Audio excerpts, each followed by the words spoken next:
जी online students. Okay जी, ठीक है, ठीक है, okay ji,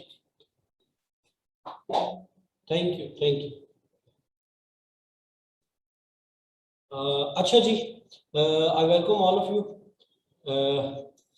on the platform of Javia educational services. आप में से बहुत सारे लोगों को आइडिया है, और बहुत सारे लोग जो मेरे स्टूडेंट्स हैं और जो बहुत सारे लोग स्टूडेंट्स नहीं हैं उनके लिए भी, कि बेसिकली इट्स आर स्टार्ट। अभी हमारा कह लें फर्स्ट ईयर है ये, हम इसको स्टार्ट कर रहे हैं।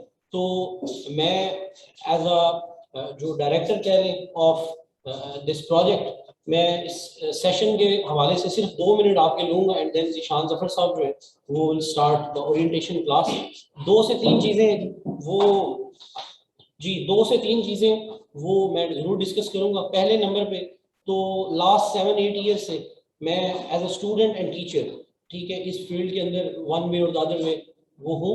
तो कुछ चीजें जो डेफिशिएंसीज हमने फील की हैं एज अ स्टूडेंट भी और एज अ टीचर भी, कि जो मार्केट में एग्जिस्ट करती हैं स्टूडेंट के हवाले से, जो स्टूडेंट्स को प्रो स्टूडेंट चीजें अवेलेबल नहीं होती, तो उसी में हमने करंट अफेयर जो है उसके अंदर हम एक कह लें कि एक न्यू मॉडल जो है वो लेके आ रहे हैं। कि आपको अभी शान साहब जो है वो ब्रीफली बताएंगे भी, कि जो करंट अफेयर्स है वो सब्जेक्ट तो एक है, लेकिन उसके अंदर जो एरियाज हैं, जो डायमेंशंस हैं, वो एक नहीं है। उसमें आपको पॉलिटिक्स, आपको इकोनॉमी, आपको इंटरनेशनल रिलेशंस, ठीक है, international political economy, regional politics, domestic issues, ये सारी चीजें जो हैं, तो उसके लिए हमने ये कोशिश की है कि हमने एक पैनल जो है उसका आइडिया लेके आए कि जो बंदा, जो टीचर जिस एरिया में स्पेशलिस्ट है, वो वही एरिया जो है वो उसको कवर करेंगे। और दूसरी चीज जो है वो राइटिंग का बड़ा फुकदान है, कि हमारे यहाँ यूजली ये होता है कि स्टूडेंट्स भी इसी चीज पे एक वो जो है वो रुक जाते हैं कि हमने लेक्चर ले लिया है, और टीचर्स जो है वो भी इसी चीज पे होते हैं कि जी हमने लेक्चर दे दिए। तो 1200 नंबर जो है, it is a written exam. तो अगर आप एक चीज को बहुत अच्छा बोल सकते हैं, बहुत अच्छा समझ सकते हैं, तो दैट्स गुड, लेकिन दैट्स नॉट इनफ। तो इनफ क्या है? इनफ ये है कि you convert it into a writing form जो एग्जामिनर को इम्प्रेस करे, और यू आपका जो स्कोर है अल्टीमेट, हम सारे लोग यहाँ पे क्यों है कि हम स्कोर जो है वो अपना रिटर्न का उसको क्या करना चाह रहे हैं, मैक्सिमाइज करना चाह रहे हैं। ठीक है, तो ये हमारा, तो अभी हमारा फर्स्ट सेशन है इस आइडिया के साथ। तो आई होप कि आप लोग जो है, आपको इंशाल्लाह एक अच्छी जो है वो क्वालिटी, ठीक है, क्योंकि हर जो टीचर हमारी फैकल्टी है वो हर बंदा अपने अपने एरिया का एक्सपर्ट है। ठीक है, तो अभी जो है जिशान साहब, ठीक है, जिशान साहब जो है ये मेन आपके इस कोर्स के कोऑर्डिनेटर भी हैं, और जो आपका इस कोर्स के कह रहे लीड है वो जिशान साहब हैं। ठीक है, तो इंशाल्लाह जो है आपको जो है इन टर्म्स ऑफ कंटेंट और इन टर्म्स ऑफ राइटिंग जो प्रैक्टिस है आपकी, ठीक है, उसको भी हम लोग जो है वो मेक श्योर कराएंगे। ठीक है जी, जिशान साहब प्लीज सर।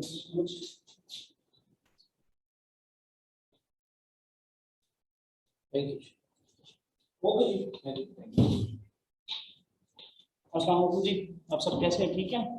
तो एक दोबारा आपके साथ निशान जफर जी। सबसे पहले अपने इंट्रोडक्शन से चलते हैं। निशान जफर मेरा नाम है, CSS 2020 क्वालिफायर और BMS 19 पे मैं वेटिंग फॉर एजुकेशन। पिछले 3-4 साल से मैं एज अ स्टूडेंट और एज अ टीचर, ठीक है, करंट अफेयर्स और इंटरनेशनल रिलेशंस पढ़ा रहा हूँ। आज का जो हमारा आइडिया है, जो आपके साथ विकास भाई ने भी डिस्कस किया, वो उसकी बेसिक 2 चीज़ें मैं आपको समझाने जाता हूँ, जो जिसने मुझे भी हेल्प किया और जो मैं समझता हूँ कि एक CSS के एस्पायरेंट को समझना ज़रूरी है। सबसे पहले कि current affairs as a subject क्या है, और फिर एक current affair as a exam क्या है। हम जब एक 100 नंबर का पेपर करते हैं, तो current affairs as a subject हमें कैसे प्रिपेयर करना है, हम कैसे पढ़ाएंगे, और current affairs as a exam क्या है जिसको आपने हैंडल करना है ऑन द एग्जाम डे। अगर हम करंट अफेयर्स की बात करें आज, तो एज अ सब्जेक्ट ये किस चीज का नाम है?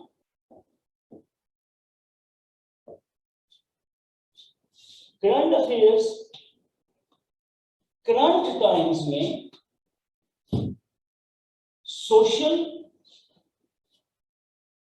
political, इकोनॉमिक और इनकी integration, socio political, socio economics,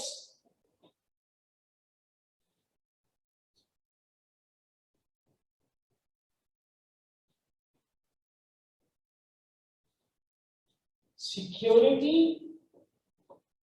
strategic and peace के अफेयर्स का नाम है, जो CSS 2022 के लिए आप नवंबर 2020 से जनवरी 2022 तक के एरियाज में अराउंड द ग्लोब देखेंगे।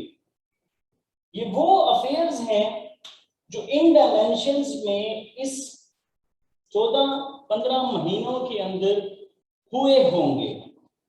लेकिन ये अफेयर्स हमेशा दो चीजें नहीं होंगी, एक वो स्पेकुलेशंस जो अभी कंप्लीट नहीं है, ऐसे तमाम अफेयर्स जो कंप्लीट नहीं है, फॉर एग्जांपल अफगानिस्तान, इसमें वो तमाम चीजें शामिल होंगी जिनका जो डायमेंशन है कंप्रिहेंसिवली किसी ना किसी सूरत में पाकिस्तान से रिलेटेड होगी या रीजन और ग्लोब के फ्यूचर के प्रोस्पेक्ट से रिलेटेड होगी। यानी कि ऐसे अफेयर्स जो आज तो हुए लेकिन इनके जो इफेक्ट्स हैं, इनका जो असरअंदाज होने का एक प्रोजेक्शन है, वो नेक्स्ट या कमिंग ईयर्स में जरूर होंगे और उसकी वजह से कुछ चीजें तब्दील होने के चांसेस हैं। ये एक हमारा बेसिक डेफिनेशन है कि current affairs as a subject क्या है। अब आप जब CSS के 12 पेपर करते हैं, 12 पेपरों की आप तैयारी करते हैं, तो उसमें से आपके पास कुछ सोशल साइंसेस के सब्जेक्ट्स हैं, कुछ आपके पास नेचुरल साइंसेस के सब्जेक्ट हैं, ठीक है। जब हम करंट अफेयर्स की बात करते हैं तो ये डिफरेंट सोशल साइंसेस की कॉम्बिनेशंस का नाम है, डिफरेंट सोशल साइंसेस की डोमेन्स का नाम है। हमें वो डोमेन्स, हम यहाँ पर, मैं आपको और मेरे साथ जो पैनल होगा, पहले आपको डोमेन समझाएगा, उसके बाद उसी डोमेन में से हम एक टॉपिक की तरफ मूव करेंगे। जैसे आज एक क्लास हम लेंगे अपनी डोमेन की और अपने क्लास की। अब ये कितनी सोशल साइंसेस की डोमेन्स का नाम है, कहां से हमारे पास पर्सपेक्टिव्स होने हैं जिससे हमारा मिलके करंट अफेयर का कंबो बनेगा। ये है current affair as a subject. जब current affair as a exam की बात करते हैं तो करंट अफेयर्स में जब हम अपना पेपर दे रहे होते हैं तो उसका सिलेबस हमें FPSC ने डिफाइन किया है कि आपका 20 नंबर के डोमेस्टिक अफेयर्स होंगे, पाकिस्तान के डोमेस्टिक अफेयर्स, जो उसने क्लियरली बताए हैं कि पॉलिटिकल, इकोनॉमिक और सोशल अफेयर से उनका ताल्लुक होगा। सिलेबस में आपको 20 नंबर का ये एरिया बताया है एग्जामिनर ने, इसमें से वो हो सकता है 2 सवाल भी दे दे, नहीं तो एक मस्ट होता है। अब दूसरा जो उसने हमें डायमेंशन दी है, एरियाज जो बताए हैं, वो पाकिस्तान के साथ साथ रीजनल अफेयर्स हैं।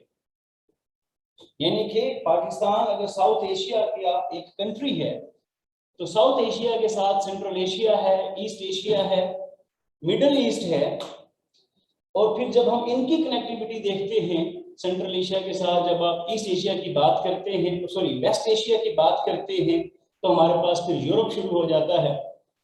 फिर वो अफेयर्स जो इन रीजन्स में लैंड पे हो रहे हैं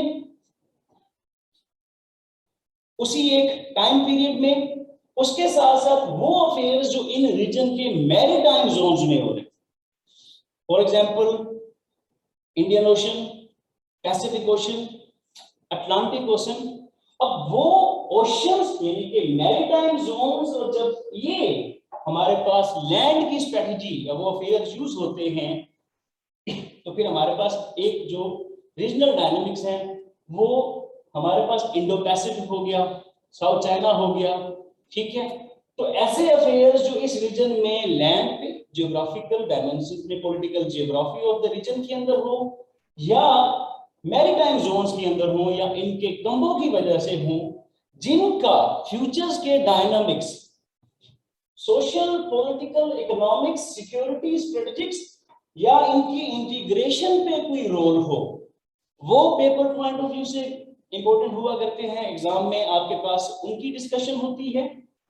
इसके बाद यहां पर आपसे एग्जामिनर 40 मार्क्स का सिलेबस पूछता है, और पेपर पॉइंट ऑफ व्यू से वो पूछता है कि पाकिस्तान के लिए क्या प्रोस्पेक्ट्स हैं, पाकिस्तान का क्या रोल है, और उन चेंजिंग डायमेंशंस की वजह से पाकिस्तान पे क्या इफेक्ट्स हो सकते हैं, उन डोमेन्स में जो बिहेवियर चेंज हो रहे हैं या जो डायमेंशंस चेंज हो रही हैं उनकी वजह से।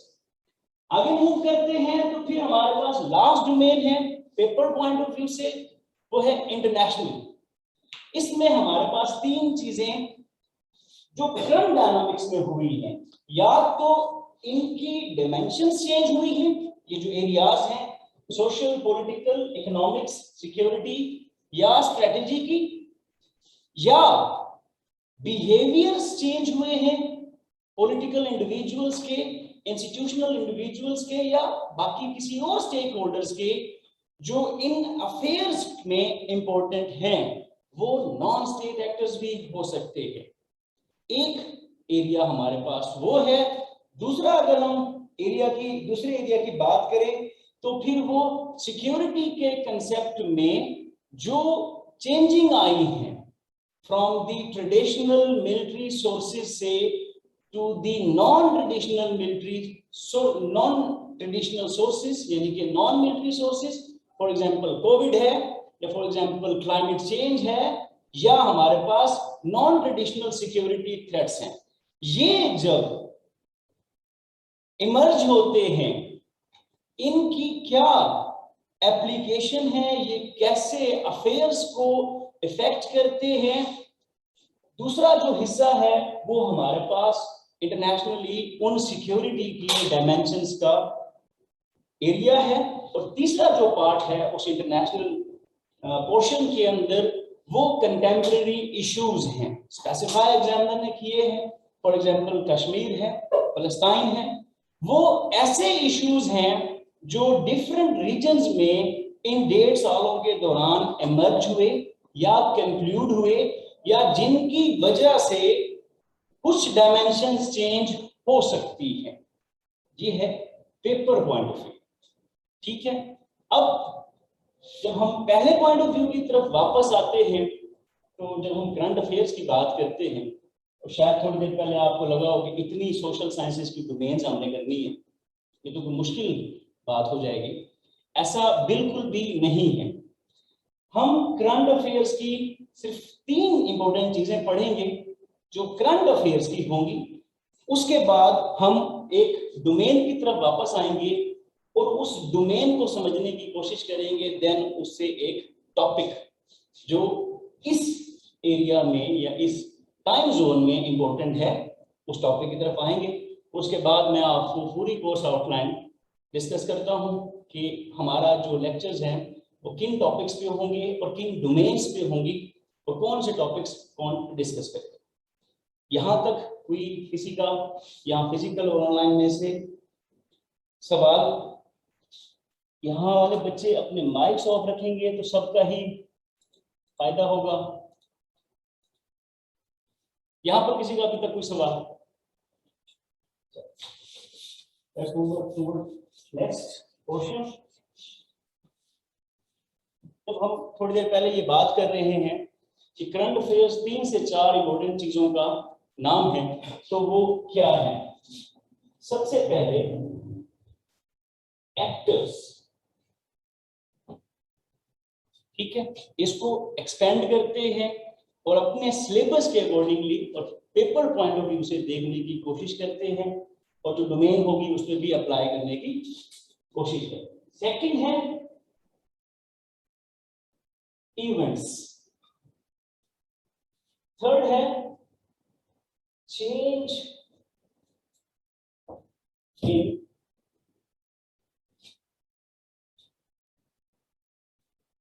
डायमेंशंस। करंट अफेयर्स का जो CSS 2022 से ताल्लुक है तो सबसे पहले इन 3 चीजों के साथ है। जब मैं ये बात करता हूं तो कैसे, there are 5 actors in international affairs, regional, global या डोमेस्टिकली बात करें तो there are only 5 actors. For example सबसे पहले सुप्रा स्टेट एक्टर,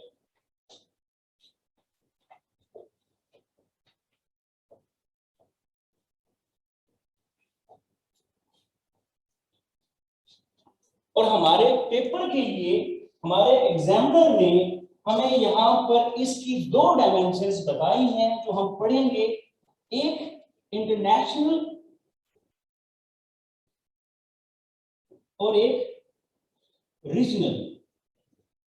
ये ऐसे एक्टर्स हुआ करते हैं, अगर सॉवरेनिटी के हिसाब से बात करें, जिनके पास एक्सटेंडेड सॉवरेनिटी हुआ करती, या इनका जो स्कोप हुआ करता है वो बाकी एक्टर से ज्यादा होता है, लिमिटेड स्कोप में ये ऑपरेट नहीं कर रहे होते। फॉर एग्जांपल यूनाइटेड नेशंस या इससे पहले लीग ऑफ नेशंस।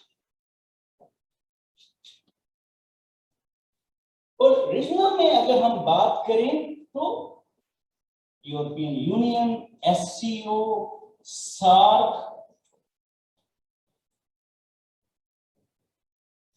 ब्रिक्स या इस जैसी अफ्रीकन यूनियन हो गई। ये वो एक्टर्स हैं जो सुप्रा स्टेट एक्टर्स हैं और पेपर पॉइंट ऑफ व्यू से हमारे पास इस एक डोमेन में क्या बात एग्जामिनर डिस्कस करता है। अगर वो स्पेसिफिकली यहां से ही कुछ सवाल पूछना चाहता है तो वो इसको इवेंट से जोड़ के, फॉर एग्जांपल कोविड से जोड़ के इसकी इफेक्टिवनेस पूछेगा, या वो कुछ पॉलिसी डायमेंशंस या बिहेवियर चेंज की वजह से इस पे इंपैक्ट्स पूछेगा। अगर वो ऐसा भी नहीं करता तो वो हमसे इसके बारे में फंक्शनल और स्ट्रक्चरल इश्यूज पूछ लेता है, या हमें कह देता है कि वो सुप्रा स्टेट एक्टर जो है वो अपने ड्रीम यानी कि अपनी प्लेज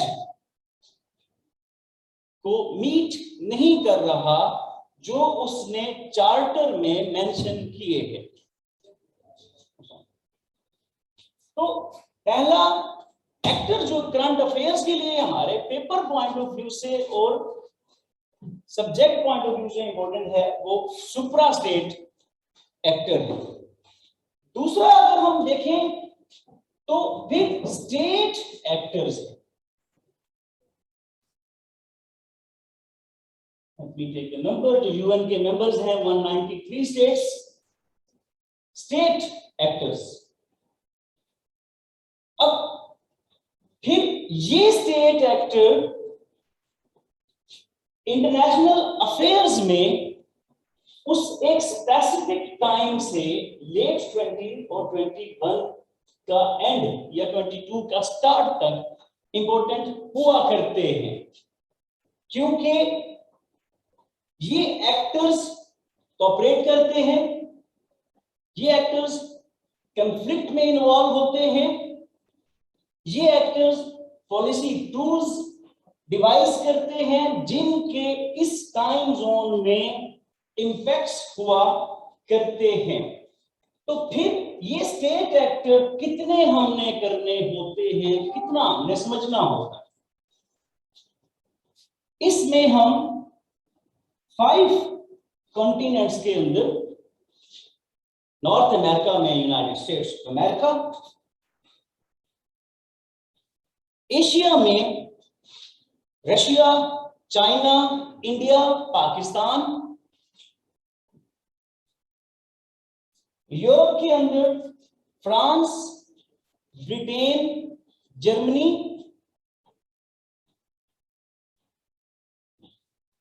मिडल ईस्ट के अंदर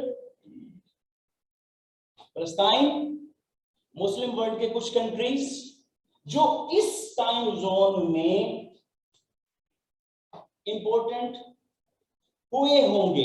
for example let me give you the example, Abraham accord जो इस टाइम जोन में रेलिवेंट हुआ होगा, वो मिडल ईस्ट के एक्टर्स, फिर साउथ ईस्ट एशिया के वो एक्टर्स, जो एक इवेंट इस टाइम में हुआ, regional comprehensive economic partnership Indo Pacific plus south east Asian countries के दरमियान। अभी इस पे परेशान नहीं होना, हमने ये सारी डोमेन्स एक एक करके पढ़नी है।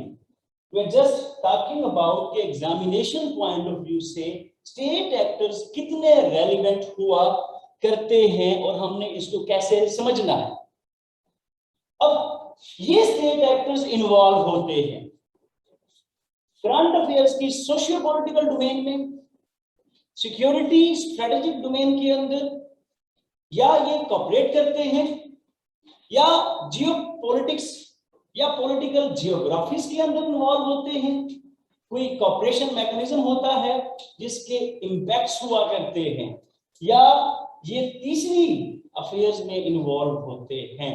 For example south east Asia के अंदर या साउथ चाइना सी के अंदर जो डायनामिक्स चेंज हो रही हैं, पॉलिटिक्स की, इकोनॉमिक्स की, स्ट्रेटजी की, उसके रीजन पे क्या असर होंगे, ग्लोब पे क्या असर होगा, और फिर पाकिस्तान का अगर कोई रोल बनता है तो क्या होगा, ये एग्जामिनर हमारे पेपर में हमसे पूछता है और ये डोमेन हमने कवर करनी होती है।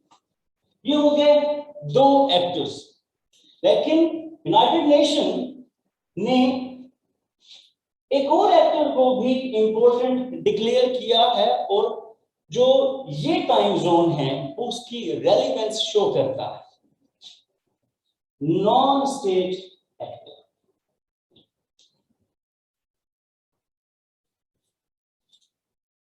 चाहे वो इंसर्जेंट ग्रुप की सूरत में है, फिर हम यहां वापस जाएंगे और हम ये देखेंगे कि रीजन के अंदर, फॉर एग्जांपल वो एशिया है या मिडल ईस्ट है, कौन से नॉन स्टेट एक्टर्स इस टाइम पे रेलिवेंट हैं और उनकी स्टेट एक्टर्स के साथ कोलैबोरेशन या कॉन्फ्लिक्ट से बाकी एक्टर्स के पे क्या असरात होते हैं और बाकी इवेंट्स उसकी वजह से कैसे एमर्ज हुआ करते हैं। तो नॉन स्टेट एक्टर्स, अब इसमें हमारे पास इंसर्जेंट ग्रुप्स हैं। फॉर एग्जांपल अगर हम आज ही के लेक्चर में इस्लामिक स्टेट को देखें या दाइश को समझें, या ऐसे नॉन स्टेट एक्टर्स जो इन दोनों ने मिलकर, सुप्रा स्टेट और स्टेट एक्टर ने डिक्लेयर किए होंगे, हम समझते हैं या नहीं समझते, लेकिन स्टेट एक्टर्स उसको डिक्लेयर करता है तो वो समझने की कोशिश करेंगे, लेकिन यहां इसी टाइम जोन के अंदर। फोर्थ एक्टर अगर हम देखें तो ये सब नेशनल एक्टर है, ऐसे एक्टर जो स्टेट के साथ जुड़े हुआ करते हैं, इनको इंपॉर्टेंट कंसीडर किया जाता है कि ये विद इन दी स्टेट भी डायनामिक्स चेंज कर देते हैं और विदाउट स्टेट के अफेयर्स भी चेंज करने का पोटेंशियल रखते हैं, sub national actors. Is it clear?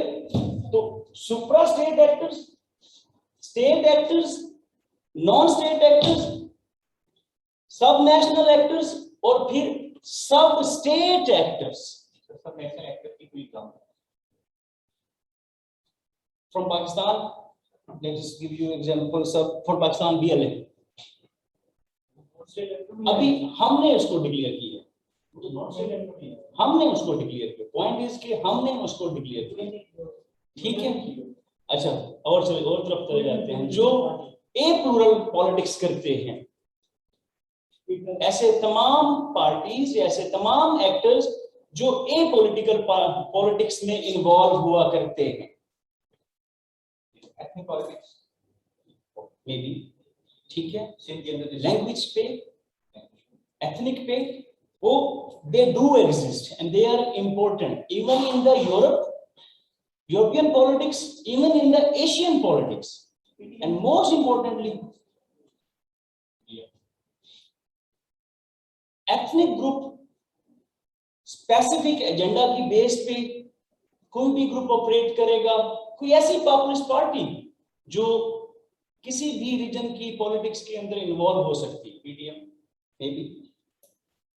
जब हम उसकी प्रॉपर अंडरस्टैंडिंग की तरफ जाएंगे तो उसको आइडेंटिफाई करते हुए, अभी सिर्फ कंसेप्ट इंपॉर्टेंट है। आगे जाएंगे, इन 5 एक्टर्स में से एक भी कर देगा तो इट डजंट मीन कि वो एक्टर डिक्लेयर हो गया। हमने इसी चीज को देखना है कि this is one stakeholder view. अभी नेक्स्ट स्टेप जो हम जाएंगे तो हम देखेंगे ये करंट अफेयर्स के स्टेक होल्डर्स जो हमारे एग्जामिनेशन पॉइंट ऑफ व्यू से इंपॉर्टेंट है। फिर किसी भी एक डोमेन में जब हम आगे चलते हैं, किसी एक डोमेन में इसको अप्लाई करने की कोशिश करते हैं। नेक्स्ट इज सब स्टेट एक्टर्स। ये डोमेस्टिक अफेयर्स के लिए इंपॉर्टेंट हुआ करते हैं, मेनली सेंटर प्रोविंस रिलेशन में देखें, ठीक है। जब आप पाकिस्तान के डोमेस्टिक अफेयर्स हुआ करते हैं तो वो सब स्टेट एक्टर्स जो फेडरेटिंग यूनिट्स हुआ करते हैं, जो सेंटर प्रोविंस रिलेशन में चेंजिंग ला सकते हैं, या जिनकी वजह से डोमेस्टिक पॉलिसीज या इम्प्रोवाइज हो जाती हैं या उनमें कुछ चैलेंजेस आ जाते हैं। Is it clear? For example Panjshir एक ऐसा एक्टर जिसकी वजह से इस टाइम पे अफगानिस्तान के अंदर रिसेंट कुछ कन्फ्लिक्ट्स हो रहे हैं, या लास्ट डे को अफगान अनाउंसमेंट के मुताबिक वो ओवरकम कर लिए गए, बट दे आर रेलिवेंट। इनके प्रेशर्स हुआ करते हैं नेबरिंग कंट्रीज पे, विद इन द स्टेट और स्टेट के अफेयर्स पे। Is it clear?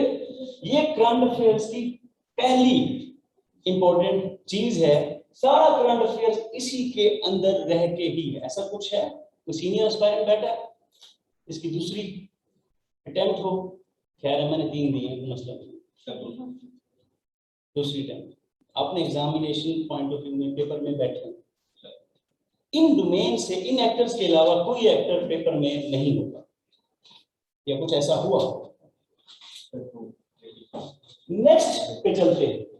अच्छा सर, ये जो स्टेट एक्टर जैसा मीडिया है, सिविल सोसाइटी है, लॉयर्स हैं, ये कम्युनिटीज है, ये भी जो अब ये डोमेस्टिक अफेयर्स में इन्फ्लुएंस होते हैं, उससे आपकी पॉलिसीज या बिहेवियर चेंज हुआ करते हैं, ठीक है, और फिर इनकी वजह से आपकी पॉलिसी प्रोग्राम इफेक्ट्स हुआ करते हैं, ठीक है, सब स्टेट का या सब स्टेट। अब आगे चलेंगे इवेंट्स के अंदर, इसको इस पोजीशन को रख कर दें। अब चलते हैं इवेंट्स के अंदर। तो इवेंट्स हमने पेपर पॉइंट ऑफ व्यू से ही करने हैं, इससे बाहर कुछ भी नहीं है, और इन्हीं को ही डिफरेंट डायमेंशंस जो हमारी इस टाइम पीरियड में इंपॉर्टेंट है वो देखते हैं। तो पहला 20 नंबर का डोमेस्टिक इवेंट्स देखेंगे।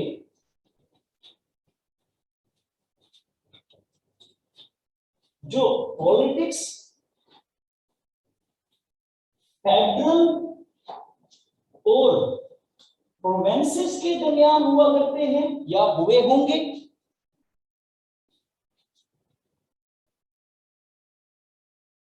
एग्जेक्टिव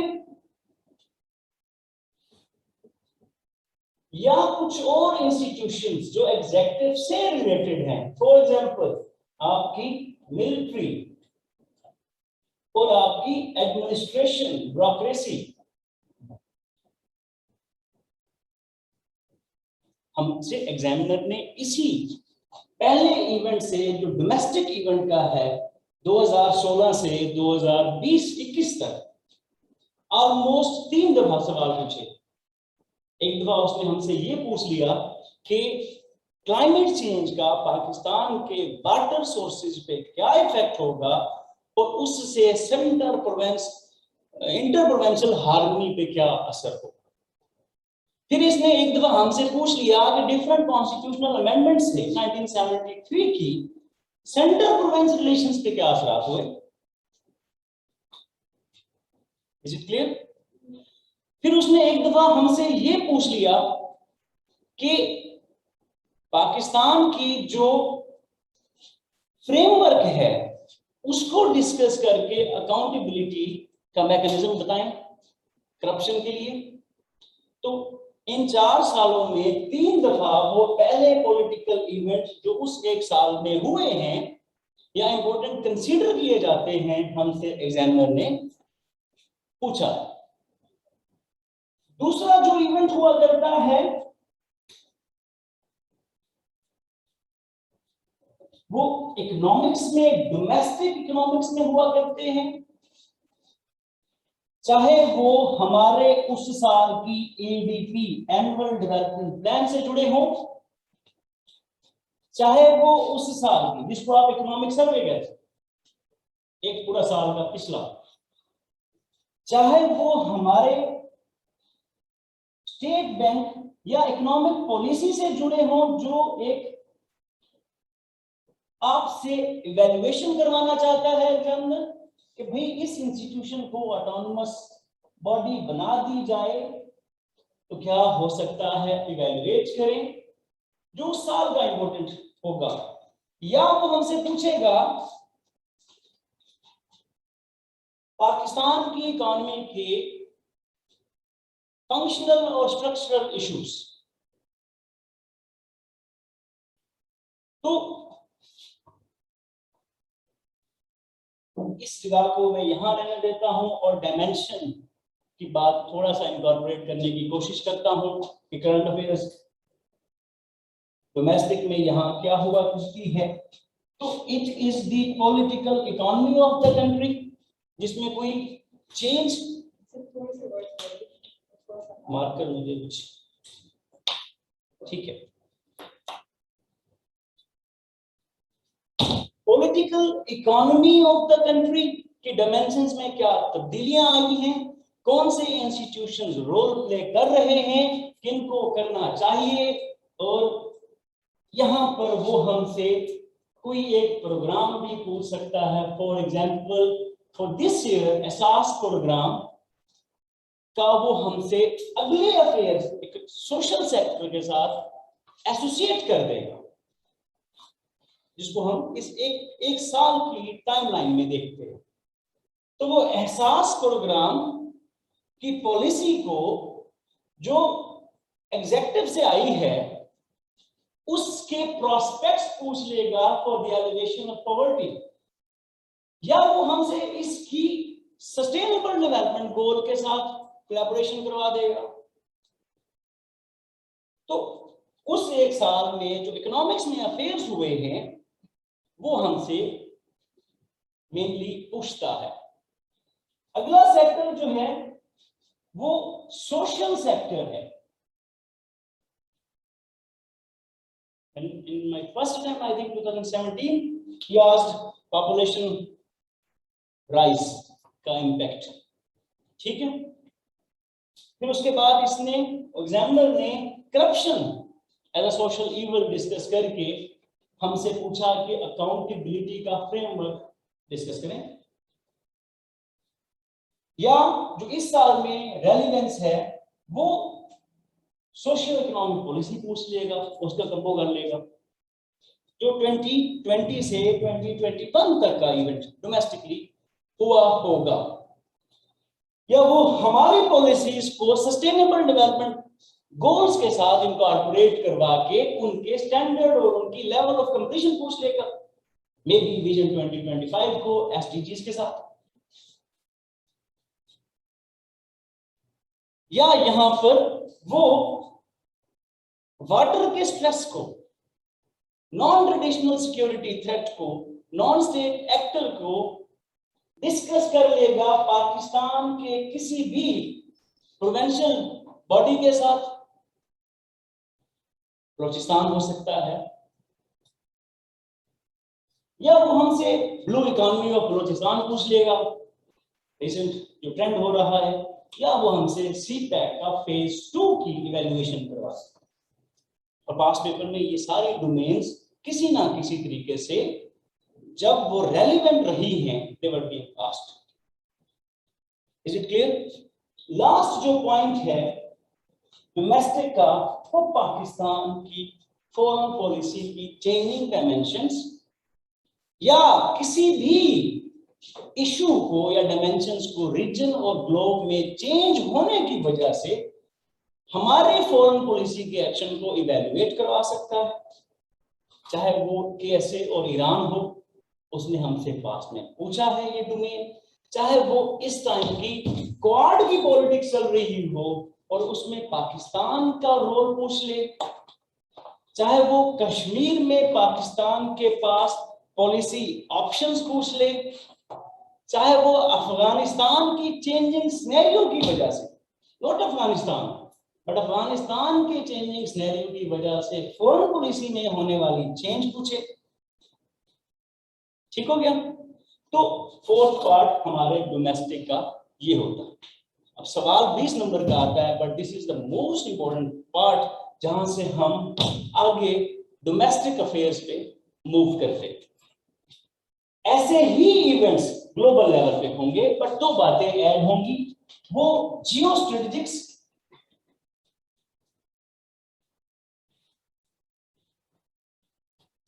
तो ये थोड़ी सी देर के लिए हम दुनिया का चक्कर लगा के भी मूव करें।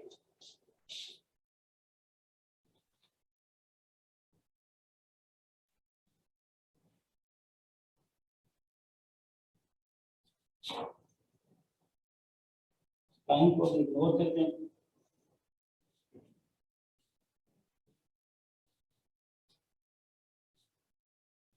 इतनी जल्दी हमसे एक ग्लोबल मैप बन सकता है, टाइम का कंपटीशन नहीं है। अब हमसे नॉर्थ अटलांटिक मैरीटाइम जोन में, इंडो पैसिफिक जोन में, south of the China, South China Sea में जो स्ट्रेटेजिक चेंजेस आ रही हैं, जियोपॉलिटिक्स में चेंज आ रही है,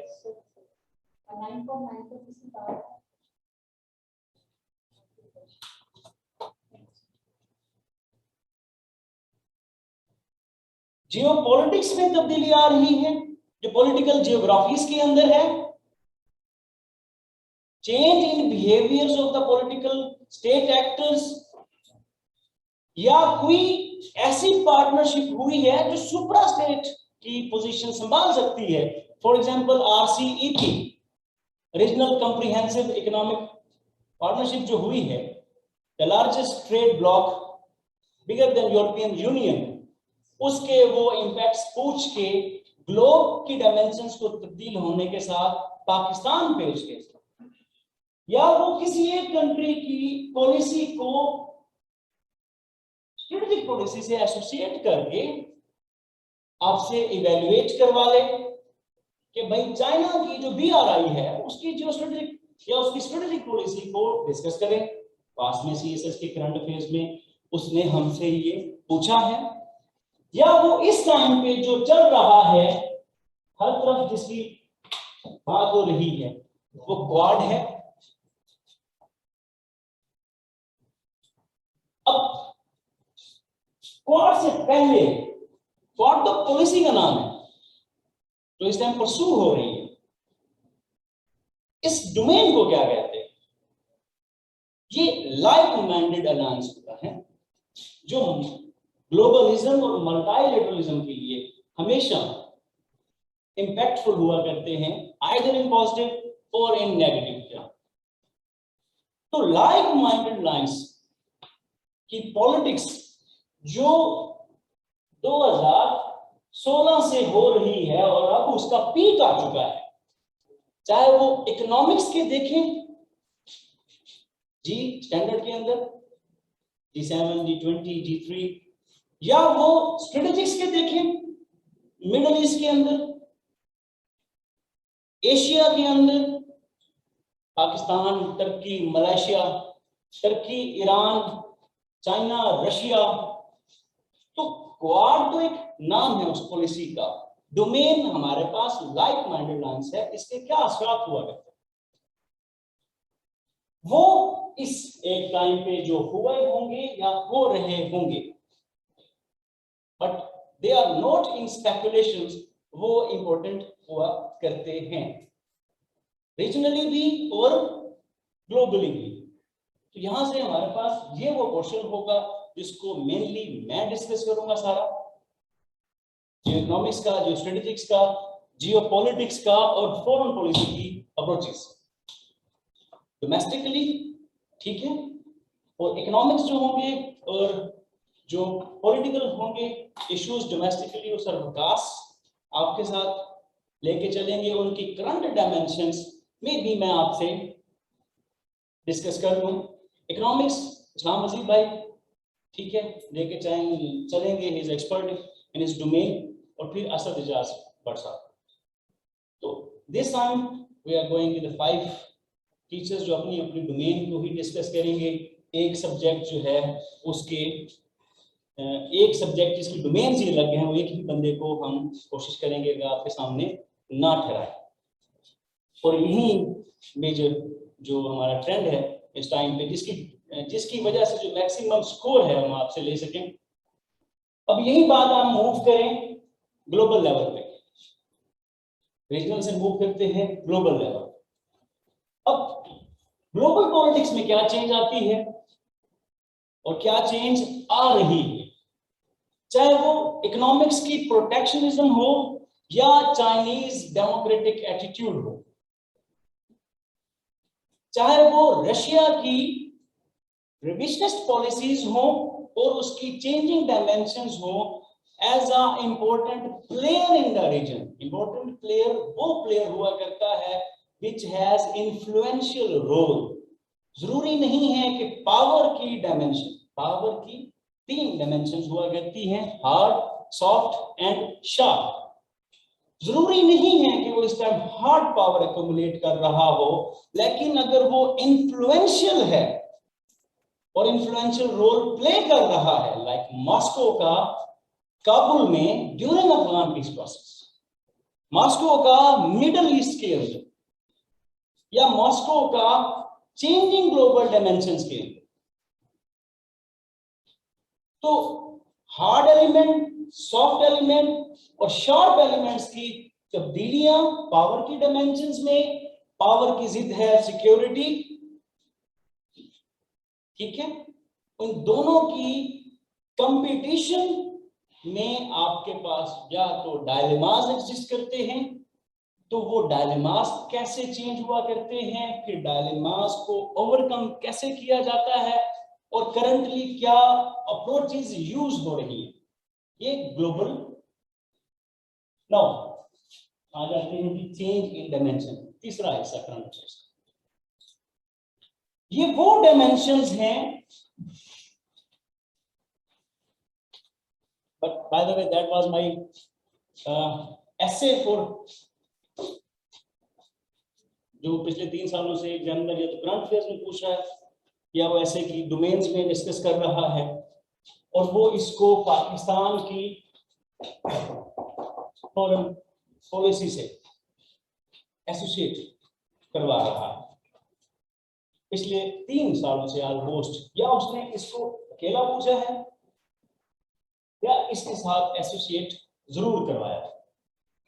तो चेंज इन डायमेंशंस, अब हम डायमेंशंस देखते हैं करंट अफेयर्स के लिए क्या हुआ करती है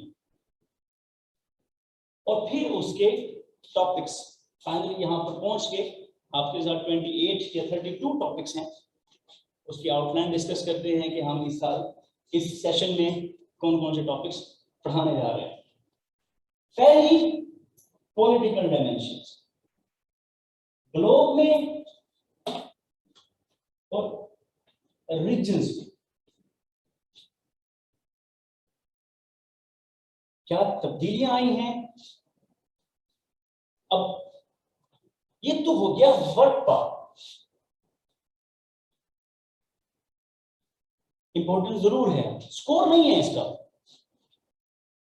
स्कोर आपकी एनालिसिस का है, आपकी इवैल्यूएशन का है, और वो तब मिलता है जब पास की ऐसी डायमेंशंस के चेंज होने की वजह से जो इवेंट्स हुए हों या जो एक्टर्स के बिहेवियर्स में चेंज आई हो या कोलैबोरेशन हुई हो या कॉन्फ्लिक्ट हुआ हो, वो आपके फ्यूचर के लिए प्रिडिक्ट किए जा सकते हैं।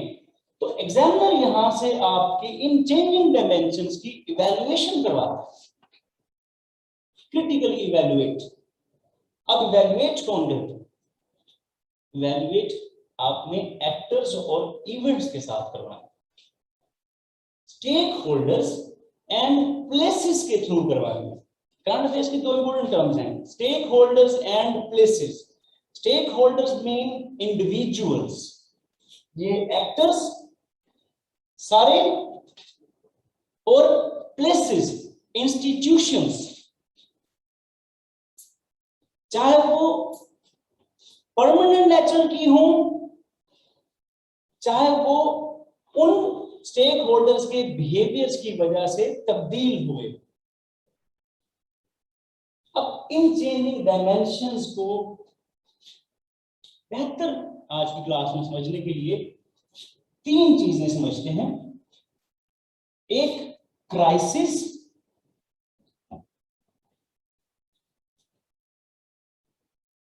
Conflict, war,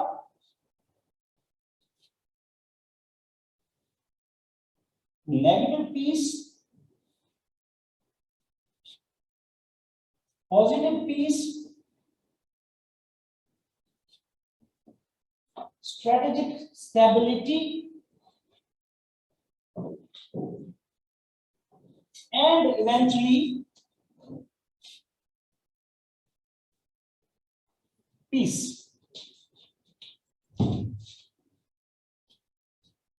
Is it clear? अब what is crisis?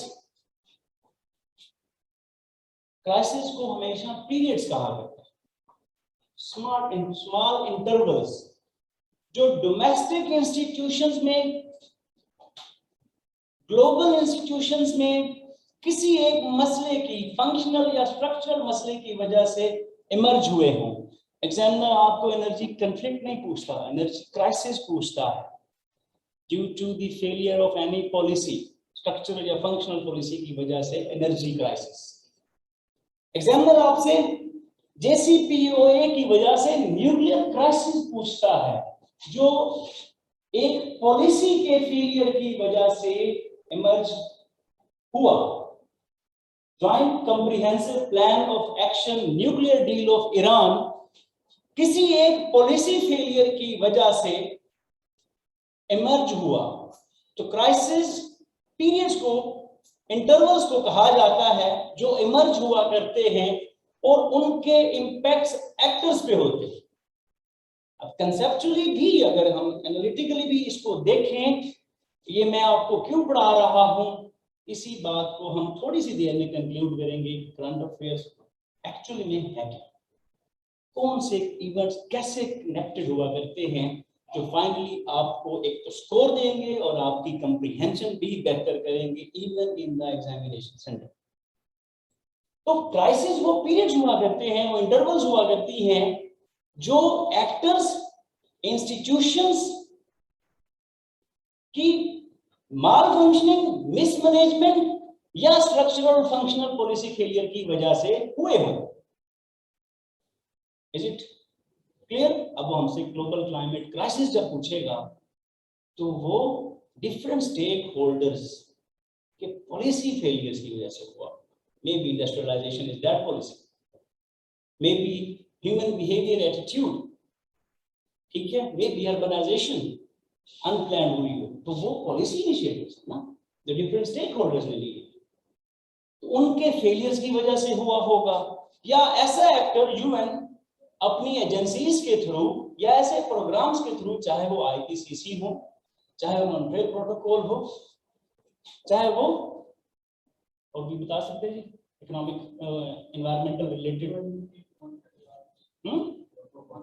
क्योटो हो, ये प्लान्स, पॉलिसी प्लान्स बाकी एक्टर्स के बिहेवियर रेगुलेट ना कर पाए हो, या तो एग्जिट होगा यूएस का, ठीक है, या उस प्रोग्राम्स के प्लेजेस को रेफरेंस नहीं दी गई होगी, तो हुआ क्लाइमेट चेंज या क्लाइमेट क्राइसिस। दूसरा होता है कॉन्फ्लिक्ट। जब क्राइसिस वो शॉर्ट इंटरवल्स एक्सटेंड करते हैं, और वो क्यों करते हैं? जब आप इंस्टीट्यूशनल डेवलपमेंट नहीं कर रहे होते different stakeholders, domestic, regional और ग्लोब के अंदर, जब आप स्ट्रक्चरल और फंक्शनल रिफॉर्म्स नहीं लेके आ रहे होते। For example let me tell you, water crisis, hydropolitics is the result of that crisis. Pakistan के अंदर हाइड्रोपॉलिटिक्स एग्जिस्ट करती है, सारे एग्री करते हैं, इधर वाले भी, ऑनलाइन वाले भी। अब hydropolitics is a permanent feature of this country. लेकिन जब 1947 में ये एज अ कंट्री इमर्ज हुआ होगा, तो सबसे पहले तो ये क्राइसिस होगा। हाइड्रोपॉलिटिक्स तो नहीं थी, there were certain other issues Pakistan was facing. अब उस हाइड्रोपॉलिटिक्स को हमने अपने पॉलिसी इंस्टीट्यूशंस के थ्रू, जहां से ससीड हुए इंडिया, 60 तक चले गए ना, 12 साल हो, 13 साल उसकी मैनेजमेंट करवाने, फिर हमने 30 साल और लगाए इरसा तक पहुंचने में, इंडस रिवर सिस्टम अथॉरिटी तक पहुंचने में। उसके बाद हमने 15 साल और लगाए इंटर प्रोविंशियल कोऑर्डिनेशन तक पहुंचने में। तो जब क्राइसिस का टेन्योर बढ़ा तो कॉन्फ्लिक्ट हो गया, सेंट्रल प्रोविंस हो गया, रीजनल हो गया। Kashmir was the crisis during the time of Radcliffe Award. It was not conflict, unfinished agenda as a territorial issue, but partition का unfinished agenda था। Agree? सारे आप नम्रा आप जी सारे एग्री करते हैं इस बात से। 1947 में रेडक्लिफ अवार्ड की किसी भी रीजंस की वजह से एक अनफिनिश्ड एजेंडा रहा और एक क्राइसिस था बिटवीन इंडिया एंड पाकिस्तान, वो एक्सटेंड हुआ। उस क्राइसिस ने शेप ली टुवर्ड्स आइडेंटिटी। 70s में पहुंचे तो कहानी स्ट्रेटजिक्स की चल रही थी। क्रेडिट गोस टू एक इंडिविजुअल जो स्ट्रेटेजिक पॉलिसीज ले आया, Jack Snyder. USSR cold war का वो टाइम था, तो वो स्ट्रेटेजिक हो गया। 47 में हमें पता ही नहीं था कि वो स्ट्रेटेजिक लोकेशन है, फिर हमने उसको स्ट्रेटेजिक सा क्राइसिस की शेप चेंज होती है। फिर आगे चले तो पता चला आइडेंटिटी क्राइसिस हो गया। अब हम वो जो आइडेंटिटी का ग्लोबल फीचर है उसको हमने इनहेरिट कर लिया, बट हमने देखा तो हमारे रूट्स में था। That was the reason of partition, Hindu Muslim. फिर वो एक बार प्रिवेल करता है, past and present are inseparable, history repeats itself. उसने रिपीट किया, फिर वो पता चला जी कि वो एक आइडेंटिटी क्राइसिस हो गया है। फिर हमने अपनी अपनी मर्जी के मुताबिक उसको आइडियोलॉजिकल शक्ल भी दी हुई थी, जैसे हमने खुश हुए, क्योंकि हमने फिर इसको चाहे पाकिस्तान को सिक्योरिटी स्टेट कहना था या पाकिस्तान को जैसे परसीव करना था, तो हमने इसकी आइडियोलॉजिकल एफिलिएशन भी की हुई थी। तो अब एक क्राइसिस कश्मीर, उनको नहीं पता 5 मसले जुड़ गए हमारे साथ, ठीक है।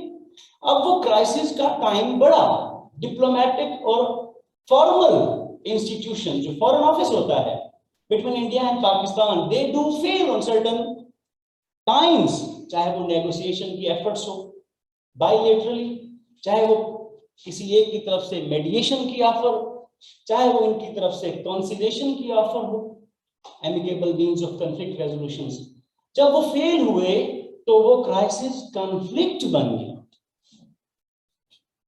अब that is a conflict.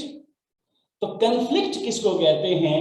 Conflict is divergence of interest among the actors, और वो जो हम पढ़े 5 एक्टर्स।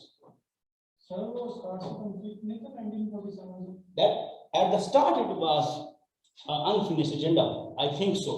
एग्री करेंगे या जी जी? 48 के बाद हो गई। जब हम स्टार्ट लेते हैं बिल्कुल ठीक है, तो इट वाज अ क्राइसिस। उसके बाद वो टाइम लिया हमारे फॉर्मल इंस्टीट्यूशंस ने, पहला कॉन्फ्लिक्ट इमर्ज हुआ, फिर उस टाइम पे क्राइसिस की डायमेंशंस भी चेंज होती गई।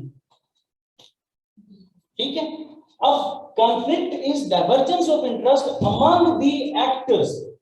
5 एक्टर्स के दरमियान हो सकती हैं, 2 स्टेट एक्टर्स के दरमियान हो सकती हैं। एक मुझे भी देंगे, 5 एक्टर्स के दरमियान अमंग हो सकती हैं, 2 स्टेट एक्टर्स के दरमियान हो सकती हैं, स्टेट और नॉन स्टेट। देखें जी, extremism was a crisis issue, byproduct of globalization. Let me take this stance for a second. Terrorism or extremism was the byproduct of globalization. जिस दिन वार ऑन टेरर हो रही है उस दिन ऑफिशियल डेफिनेशन तो खैर उसको अभी तक भी नहीं आई, ठीक है, टेररिज्म की डिफरेंट इंस्टीट्यूशंस, अच्छा आगे डिफरेंट इंस्टीट्यूशंस ने कोशिश की है, लेकिन फिर भी एक ऑफिशियल डेफिनेशन नहीं आई।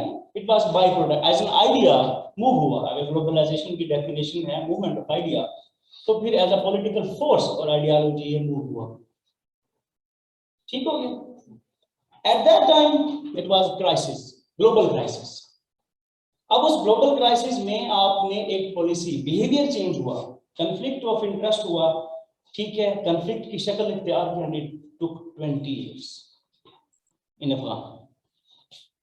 हालांकि पीस एफर्ट उसी दिन से स्टार्ट हो गई, बॉर्न पीस प्रोसेस से, BONN बॉर्न पीस प्रोसेस, जब आप गवर्नमेंट इंस्टॉल करने की एफर्ट करते हैं, लेकिन फिर भी इट टुक 20 इयर्स। अब कॉन्फ्लिक्ट का मसला ये है, अब कॉन्फ्लिक्ट हो जाता है तो फिर हमारे पास मदद के लिए पहुंचती हैं कुछ अप्रोचेस, उनको कहते हैं CRM, कॉन्फ्लिक्ट रेजोल्यूशन मैकेनिज्म। हम आपके साथ एक टॉपिक में इन CRMs को डिस्कस करेंगे कि भाई अगर स्टेट और स्टेट एक्टर्स के दरमियान कॉन्फ्लिक्ट हो तो CRM कैसे होता है, अगर स्टेट और नॉन स्टेट एक्टर्स के दरमियान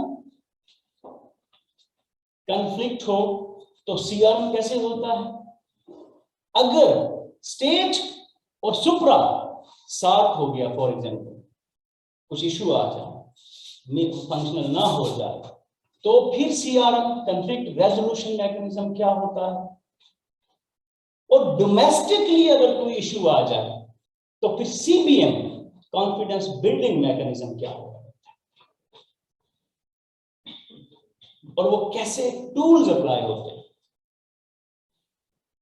CRM और CBM के टूल्स जब among different actors conflict emerge हो जाए, और बिलीव मी हमारा CSS का जो major examination point of view है, उसकी जो एक एटीट्यूड है, वो आपसे एवोल्यूशन या इवैल्यूएशन करवा के उस इवेंट की, पार्टिकुलर इवेंट की असल में कुछ ऐसी चीजें चाह रहा है। CBM लगा सकते हैं, CRM लगा सकते हैं, कैसे अप्लाई करना है, इनिशिएट कैसे करना है, कहीं इरिटेंट आया हुआ है, ब्लॉकेज आया हुआ है, चोक हुआ हुआ है, what are the measures do you suggest, आप क्या मेजर सजेस्ट करते हैं। ठीक हो गया। अब कॉन्फ्लिक्ट, भी अगर एक लैश ऑफ इंटरेस्ट भी, अब एक चीज जो आप थोड़ा सा नोट करेंगे, क्राइसिस जुड़े थे इंस्टीट्यूशंस के फेलियर की वजह से। ये इंस्टीट्यूशंस के फेलियर हो सकता है एक्टर्स की इन्फ्लुएंस की वजह से हो। तो जो करंट अफेयर्स है वो इस कनेक्टिविटी का नाम है कि आप जब इंस्टीट्यूशनल फेलियर डिस्कस कर रहे हो तो आपको पता हो कि ये फेलियर क्यों हुआ। विद इन द स्ट्रक्चर कोई मसला था जो with in time charter change करके या फोकस करके नहीं किया गया, इंस्टीट्यूशनल बिल्डिंग करके नहीं किया गया, सस्टेनेबिलिटी नहीं हो सकी, या वो किसी एक्टर्स ने, फॉर एग्जांपल पाकिस्तान का अगर पॉलिटिकल इंस्टीट्यूशन देखें तो उसके फेलियर की वजह आपको कहीं एक्टर्स भी नजर आते हैं, कहीं इटसेल्फ द कॉन्स्टिट्यूशन भी नजर आता है 1947 से 56 तक। It took time. जब आप टाइम लेते हैं तो अनडेमोक्रेटिक फोर्सेस हिस्सा मांगते हैं अपना, और उन्होंने अच्छा खासा मांगा, ठीक है, नॉट चेक द नेम कोई भी कोई ना। तो जब आपने टाइम दिया तो उन्होंने अपना हिस्सा मांगा और अच्छा खासा हिस्सा मांगा, और फिर हम इसके डिके की तरफ मूव हुए। फिर वो पूछता, वो आपसे ये अंडरस्टैंडिंग मांगता है कि उस एक पॉलिटिकल इंस्टीट्यूशन की वजह से कहां स्टार्ट, वो मुझे ये फ्लो दे, इतनी क्लियर कंसेप्ट आपके साथ हो, और बहुत आसान हुआ करती है, ये कुछ भी मुश्किल नहीं होती। हम क्या है, हम फैक्ट्स में पढ़े हैं, फैक्ट्स और वैल्यू को रिलेट नहीं करते, और फिर उसकी वजह से हमें लगता है कि चीजें मुश्किल हैं। एग्जामिनर आपसे इतना फ्लो और क्लियर पर्सनैलिटी डिमांड करो, और this is what current affairs is, but in the specific time. पर एक चीज होती है कि हिस्ट्री हमेशा प्रेजेंट के साथ और फ्यूचर के साथ रिलेटेड हुआ करती है, और उसकी जो परछाई है वो पीछा नहीं छोड़ा करती जब तक आप वो चेंजिंग फाइनली अचीव नहीं कर पाते। सिविल मिलिट्री रिलेशंस हो, we can not do it without knowing our history. Constitutional development के बगैर सेंट्रल प्रोविंस रिलेशंस नहीं देख सकते, ठीक है। आज के इकोनॉमिक सस्टेनेबिलिटी का ना होना फ्यूचर की पॉलिटिकल, सोशल और इकोनॉमिक पॉलिसीज का असर होगा। तो आज इस सेशन में जो मेरी क्लासेस होंगी, जो टॉपिक विकास भाई पढ़ाएंगे, मैं आपके साथ एक दो अच्छी सी जो रिकमेंडेड बुक्स हैं, S K Akbar Zaidi, issues in economy of Pakistan, Hamid Khan साहब, इनकी समरी को उस टॉपिक के साथ एसोसिएट करवा के कि इनकी जो छाया है वो कैसे हमारे आज के अफेयर्स में हिस्सा बनाती है। यहाँ पे बात क्लियर। अब हम क्राइसिस, कॉन्फ्लिक्ट, अब ये भी जब, अब ये क्या हुए, एक तो ये फेलियर था, वो एक्सटेंड हुआ तो चेंज इन बिहेवियर हुआ, इसमें डाइवर्जेंस ऑफ इंटरेस्ट हुआ। हो सकता है कि एशिया की पॉलिटिक्स वेस्ट की पॉलिटिक्स का नेचुरली डिवर्ज हो रही है, या वेस्ट इसको अननेचुरली इंपोज कर रहा हो, ऐसा भी हो सकता है। regime change after Arab Springs, United States of America की foreign policy in Middle East after Arab Springs. जब आप एक पॉलिसी प्रोग्राम, एक थीसिस को लेके कि western democracy is the best gift, आप इंपोज करना शुरू कर देंगे without understanding their cultural values, their geopolitical features, तब क्या होगा, तब क्या होगा,